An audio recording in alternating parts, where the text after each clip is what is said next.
حضرت سیدنا عمر رضی اللہ تعالی عنہ جلیل القدر ہستی ہیں جنہیں حضور علیہ السلام نے اللہ سے مانگ کے دیا۔ سارے صحابی رسول کریم صلی اللہ علیہ وآلہ وسلم کے مرید ہیں، لیکن جناب عمر میرے حضور کی مراد ہیں۔ 39 لوگ جب اسلام لا چکے، 39ویں شخص حضرت امیر حمزہ رضی اللہ تعالی عنہ تھے، اور ان کا ایمان لانا مسلمانوں کے لیے بہت بڑی ڈھارس اور بہت بڑے حوصلے کا سبب و ذریعہ بنا۔ تو میرے حضور نے ہاتھ اٹھا لیے، کہا اے اللہ، ایک شیر دیا ہے امیر حمزہ، ایک شیر اور عطا کر دے، اب تیری مرضی، عمر بن خطاب دے دے یا عمر بن حشام دے دے۔ حضور دعائیں مانگ رہے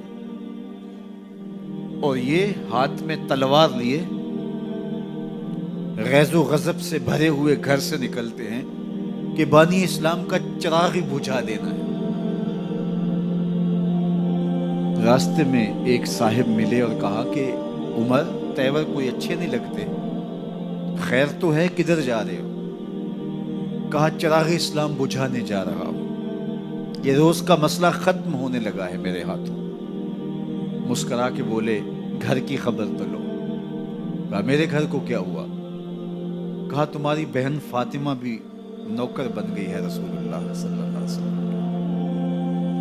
غصے سے بھرے ہوئے اپنی بہن کے گھر کا رخ کرتے ہیں، اندر سے قرآن پڑھنے کی آواز آ رہی ہے، غصہ اور بڑھ جاتا ہے، دروازے کو زور زور سے کھٹکھٹاتے ہیں۔ اہل خانہ سمجھ گئے ماجرا کیا ہے، گرجدار آواز ہے جناب عمر کی، دروازہ کھولو۔ جلدی سے معلم کو چھپا دیا اور بہن آگے بڑھ کے دروازہ کھولا۔ کہا تم سابی ہو گئے ہو، دین چھوڑ دیا تم نے، بتوں کی وفا ترک کر دی اور بے تحاشا مارنا شروع کیا۔ بہن کا سر پھٹ جاتا ہے، خون بہنے لگتا ہے اور یہ مارتے چلے جاتے ہیں۔ فاطمہ بنت خطاب بولی عمر تم خطاب کے بیٹے ہو، سنو میں بھی خطاب کی بیٹی ہوں، جو ظلم جو جبر کرنا ہے کرو، میں محمد عربی کا دامن نہیں چھوڑوں گی۔ سوچنے پہ مجبور ہو جاتے ہیں وہ کون سی طاقت ہے جس نے بجلیاں بھر دی اس کے اندر۔ کہا جو تم پڑھ رہے تھے مجھے بھی سنا سکتے ہو؟ کہا تمہیں غسل کرنا ہوگا۔ عمر اپنے بدن کو دھو رہے ہیں، میرا رب دل دھو رہا ہے۔ اتنے میں معلم بھی قرآن لے کر آ جاتے ہیں اور قرآن کی تلاوت ہونے لگتی ہے۔ طٰہٰ ما انزلنا علیک القرآن لتشقیٰ، 14ویں رات کے محبوب چاند، ہم نے قرآن اس لیے نازل تو نہیں کیا تھا کہ تم مشقت میں پڑ جاؤ۔ بے تاب ہو گئے، کہا عمر کی عمر برباد ہو گئی، مجھے لے چلو حضور کی چوکھٹ میں۔ تلوار حمائل کی ہے، بہنوئی ساتھ ہیں،